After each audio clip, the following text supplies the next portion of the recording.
ಅಕೌಂಟಿಗೆ ಹೋಗಿರ್ತಕ್ಕಂತ ಹಣ ವಾಪಸ್ ಯಾವಾಗ ಬರುತ್ತೆ, ಯಾವಾಗ ನಮ್ಮ ಬಡ ವಿದ್ಯಾರ್ಥಿಗಳಿಗೆ ಅಮೌಂಟ್ ಮುಟ್ಟುತ್ತೆ, ಯಾವಾಗ ಆ ಸಮಾಜಕ್ಕೆ ಆ ದುಡ್ಡು ವಾಪಸ್ ಬರುತ್ತೆ ಅನ್ನೋದು ಇವತ್ತು ಡಿ ಕೆ ಶಿವಕುಮಾರ್ ಅವರು ಉತ್ತರ ಕೊಡಬೇಕು.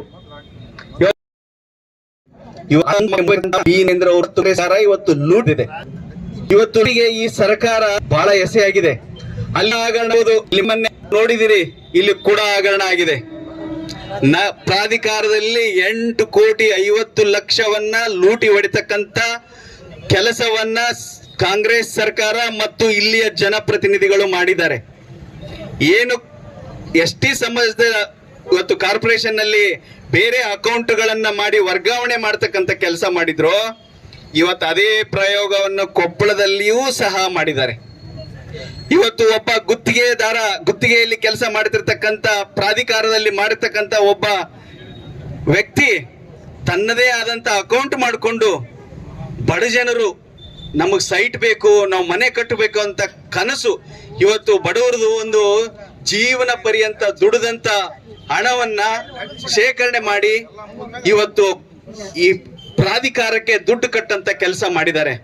ಆ ದುಡ್ಡನ್ನ ತಮ್ಮ ವೈಯಕ್ತಿಕ ಅಕೌಂಟಿಗೆ ಹಾಕೊಂಡು ವೈಯಕ್ತಿಕವಾಗಿ ಬಳಸಿ ಇವತ್ತು ಪ್ರಶ್ನೆ ಕೇಳ್ತೀನಿ ಇಲ್ಲಿರ್ತಕ್ಕಂಥ ಶಾಸಕರಿಗೆ.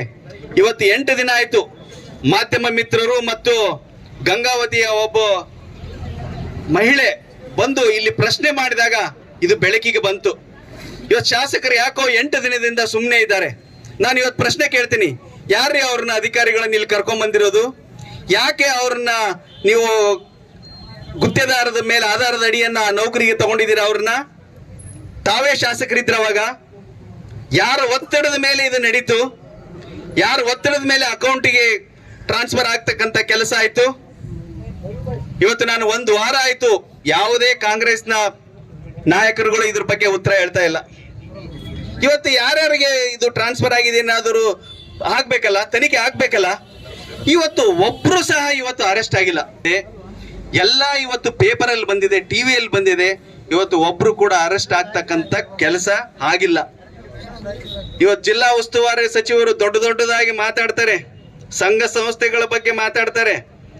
ಅವರೇ ಕ್ಷೇತ್ರದಲ್ಲಿ ಇವತ್ತು ಒಬ್ಬ ಬಸವರೆಡ್ಡಿ ಅನ್ನೋ ಒಬ್ಬ ಯುವಕ ಒಂದು ಕಂಪ್ಲೇಂಟ್ ಕೊಡಕ್ ಹೋದ್ರೆ ಪೊಲೀಸರು ಕಂಪ್ಲೇಂಟ್ ತಗೊಳ್ಳಿಲ್ಲ. ಅವ ಹತಾಶನಾಗಿ ಆತ್ಮಹತ್ಯೆ ಮಾಡ್ಕೊಂಡ. ಮತ್ತೆ ಜಿಲ್ಲಾ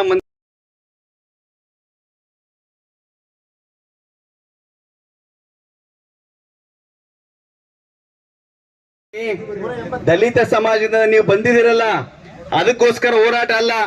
ನೀವು ದಲಿತ ಸಮಾಜದ ಹಣ ಹೊಡೆದಿದ್ದೀರಲ್ಲ ಅದಕ್ಕೋಸ್ಕರ ಇದು ಹೋರಾಟ. ಇದು ಹೋರಾಟ ಎಲ್ಲಿವರೆಗೂ ನಡೆಯುತ್ತಂದ್ರೆ ನೀವು ಹಣವನ್ನ ಮರುಪಾವತಿ ಎಲ್ಲಿವರೆಗೂ ಮಾಡೋದಿಲ್ಲೋ ಮತ್ತು ನೀವು ಜವಾಬ್ದಾರಿಯನ್ನು ಹೊತ್ತು ನೀವು ಎಲ್ಲಿವರೆಗೂ ನೀವು ಅದನ್ನ ಮಂತ್ರಿ ಸ್ಥಾನಕ್ಕೆ ರಾಜೀನಾಮೆ ಕೊಡೋದಿಲ್ಲೋ ಇದು ಸತತವಾಗಿ ಈ ಹೋರಾಟ ನಡೆದಿತ್ತೆ. ಇವತ್ತು ತಮಗೆಲ್ಲ ಗೊತ್ತಿದೆ, ಇಲ್ಲಿ ಗವಿಸಿದ್ದಪ್ಪನವರು ಒಂದು ಕೋಮಿನವರು ಸೇರಿ ಅವ್ರನ್ನ ಹತ್ಯೆ ಮಾಡಿದ್ರು. ರಾಜ್ಯ ಸರ್ಕಾರ ಅವ್ರಿಗೆ 1 ನಯಾ ಪೈಸೆ ಕೊಡ್ಲಿಲ್ಲ. ಅದೇ ಒಂದು ಕೋಮಿನ ಜನರು ಮಂಗಳೂರಲ್ಲಿ ತೀರ್ಕೊಂಡ್ರು, ಹೋಗಿ ರಾಜ್ಯ ಸರ್ಕಾರದ ಎಲ್ಲ ಮಂತ್ರಿಗಳು ಹೋಗಿ 25 ಲಕ್ಷವನ್ನು ಕೊಟ್ಟು ಬಂದ್ರಿ.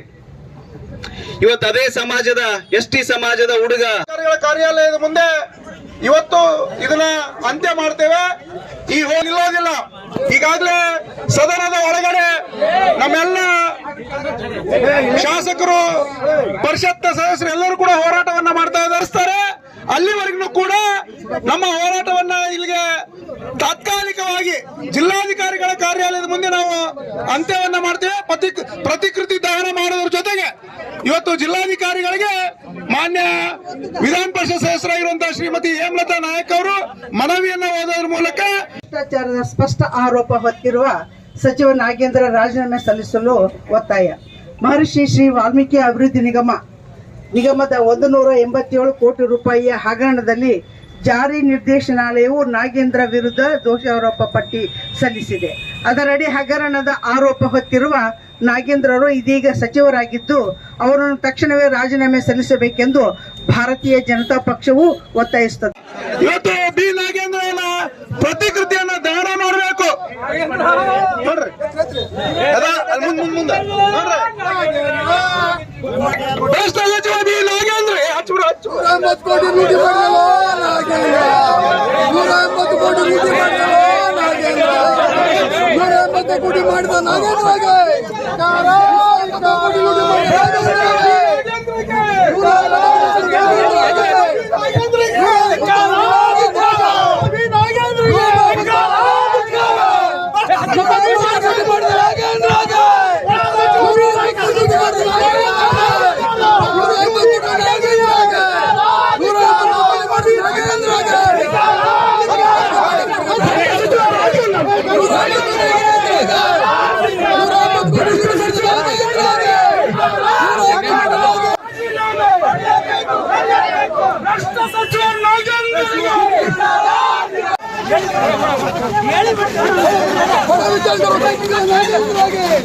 ನಿರಂತರ ಸುದ್ದಿ ಹಾಗೂ ಮಾಹಿತಿಗಾಗಿ ನಮ್ಮ ಚಾನೆಲ್ ಲೈಕ್ ಮಾಡಿ ಮತ್ತು ಸಬ್ಸ್ಕ್ರೈಬ್ ಮಾಡಿ.